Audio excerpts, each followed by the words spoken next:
The Asvine C2000 is a very nice pen with a large number 8 size nib, but it has a fatal flaw. The cap has a hole in the cap liner that allows the nib to dry out.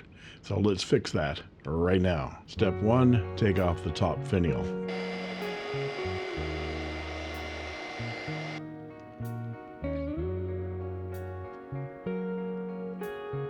Step 2, remove the old glue. Step 3, fill holes with cyanoacrylate gel glue.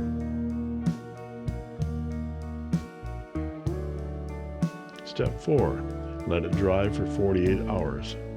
Step 5, sand flat. Step 6, reassemble the hardware.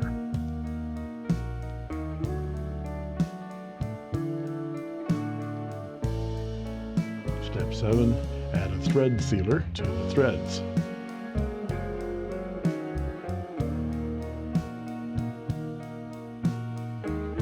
Step 8, reattach the finial.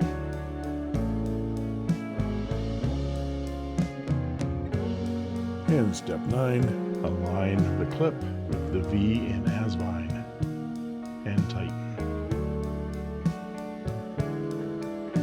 Et voila! I made this.